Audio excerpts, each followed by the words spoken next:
साध संगत जी, बड़े प्यार और सत्कार से बोलना प्यारे। धन निरंकार जी, सदगुरु माता सुदीक्षा सबिंदर हरदेव जी महाराज की जय। निरंकारी राज माता गुरु बचन अवतार की जय। साध संगत जी, प्यार सी कहना धन निरंकार जी। साध संगत जी, दास विचार देगा एक पत्रिका से, हर लाभ सुख नहीं देता। ये है टॉपिक इस पत्रिका का। और इससे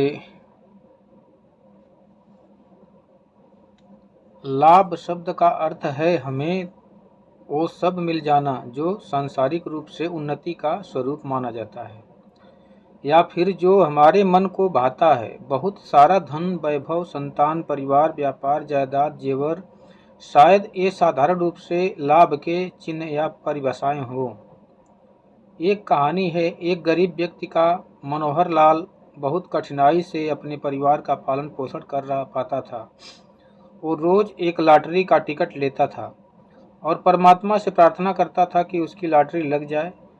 कुछ साल बाद उसकी लॉटरी लग गई और वो 1 करोड़ रुपए जीत गया। बहुत खुश हुआ और मंदिर जाकर परमात्मा का धन्यवाद भी किया। घर आकर सबको खुशखबरी दी और परिवार के सभी सदस्य पैसे को इस्तेमाल करने की योजनाएं बनाने लगे। बातों बातों में बहस छिड़ गई, क्योंकि ये निर्णय नहीं हो पा रहा था कि उस पैसे से क्या क्या खरीदा जाए। झगड़े का शोर सुनकर पड़ोसी इकट्ठा हो गए और अब सारे मोहल्ले को पता चल गया कि मनोहर लाल की लॉटरी लग गई है। अगले दिन मनोहर लाल को पैसे मिले। सबसे छुपा कर वो पैसे घर लाए और उन्हें एक तिजोरी में रख दिए। उसी रात कुछ डाकुओं को खबर हो गई कि मनोहर लाल के घर लॉटरी के पैसे रखे हुए हैं। उन्होंने उसके घर पर डाका डाल दिया। मनोहर लाल ने डाकुओं से हाथापाई की और ऐसे में एक डाकू ने मनोहर लाल को अपनी बंदूक का निशाना बना दिया। मनोहर लाल की मौके पर ही मृत्यु हो गई। परिवार के सदस्य डर के मारे एक कोने में खड़े हो रहे। डाकू पैसे लेकर फरार हो गए। आप क्या कहेंगे? क्या 1 करोड़ की लॉटरी लगना मनोहर लाल की और उसके परिवार के लिए शुभ था? निस्संदेह नहीं। एक ब्रह्मज्ञानी यह जानता है कि हर लाभ शुभ नहीं होता, केवल यही लाभदायक है जो हुक्म में हो, उसी में कल्याण है। इसीलिए ज्ञानी जन कर्म और अरदास तो करते हैं पर जिद नहीं करते। वो सदा यही अरदास करते हैं कि प्रभु मुझे वही सब देना जो मेरे और मेरे प्रियजनों के लिए शुभ हो। ऐसा धन हो जो संतों की सेवा में लगे, ऐसी संतान हो जो नेक हो, प्रभु भक्त हो और सेवा में रुचि रखने वाली हो। ऐसा घर हो जहाँ सुमिरन का वास हो, संतों की सेवा हो। ऐसे वाहन हो जो सेवा में लगे हों। ऐसे लाभ किस काम का जो दुख और विकारों का कारण बन जाए। एक गुरसिक की हर अरदास में परमात्मा शामिल होता है, इसलिए वो सारी अरदासें शुभ हो जाती है। उसमें हमारी जिद नहीं, परमात्मा की रजा और कृपा शामिल हो जाती है। शायद यही कारण है कि लोग दीपावली पर घर के बाहर केवल शुभ नहीं लिखते, लाभ लिखते हैं। अर्थात प्रभु हमें ऐसा लाभ देना जो हमारे लिए शुभ हो। सार रूप में समझें तो परमात्मा की रजा में ही कल्याण है।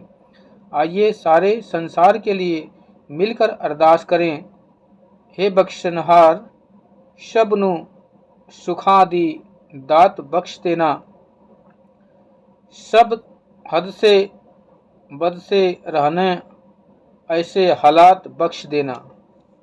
सत्संग जी, ये कहानी बहुत ही रोचक है कि अगर किसी इंसान का, गरीब इंसान जो खाने के लिए मजबूर हो और उसकी लॉटरी लग जाए तो खुशी उसके अंदर समा नहीं सकती कि कितना वो खुशहाल होगा।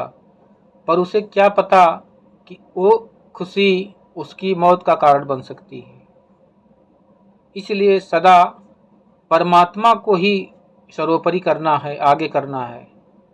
कहते हैं कि रहीमन पानी राखिए, बिन पानी सब सून, पानी गए ना उबरे, मोती मानुष चून।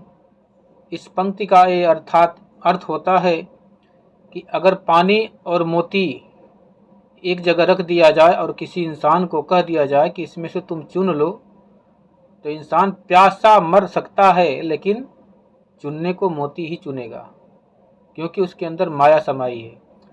और मोती चुनने का मतलब है कि मौत, क्योंकि पानी के बिना तड़प रहा है, मरने को है, लेकिन उसे लोभ है कि हमें मोती ही चाहिए। इसी प्रकार लालच हमेशा इंसान को मजबूर कर देती है, असहाय कर देती है, खतरे में डाल देती है। इसलिए कभी भी लोभ लालच के बस में होकर कोई ऐसा काम नहीं करना जिससे अपनी और अपनी परिवार की सारी समस्याएं फंसे।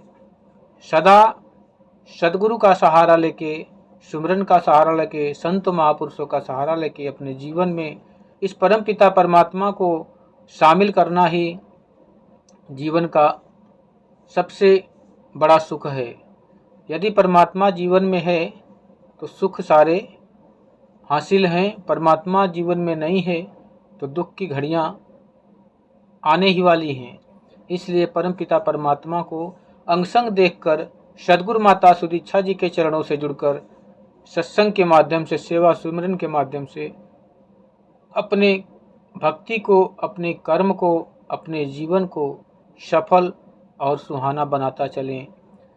लोक सुखी और परलोक भी सुहेला हो, ये मौका बार बार नहीं मिलता। भई प्रापत मानुष देवरिया, गोविंद मिलन की ए तेरी बरिया, और काज तेरे किथे नाकाम, मिल साध संगत भज केवल नाम। कहानी बहुत ही रोचक है। इस कहानी से हमें अपने जीवन में बहुत सारी चीज़ों को सीखने को मिलेगा। तो इस कहानी को आप लोग ध्यान से सुनिएगा और शेयर भी करिएगा, ताकि ज़्यादा से ज़्यादा महापुरुष इस कहानी को सुन सकें और अपने जीवन में वो लाभ प्राप्त कर सकें जो सद्गुरु के रजा में रहकर मिलता है। तो साथ संगत जी, निरंकारी मिशन एक सत्य का मिशन है, एकता का मिशन है, मानवता का मिशन है। निरंकारी मिशन के माध्यम से इंसान इस एक परमपिता परमात्मा निराकार ब्रह्म से एकमिक होकर, सब में एक ही रूप देखकर परमपिता परमात्मा को जानकर एक हो जाता है। और यही इंसान को दीवार रहित संसार बनाने में लाभदायक होती है, जिससे कहा गया है कि वसुधैव कुटुंबकम। बिना इस परमपिता परमात्मा के वसुधैव कुटुंबकम का साकार हो पाना बहुत ही मुश्किल है। इसलिए इस परमपिता परमात्मा को ही हमें सर्वोपरि करना है, और वे भी बिना सद्गुरु के संभव नहीं है। इसलिए हमेशा सद्गुरु माता सुदीक्षा जी के चरणों में जुड़कर इसको देखिए, जानिए और अपने जीवन को धन्य कीजिए। प्यार से कहिए धन्य निरंकार जी।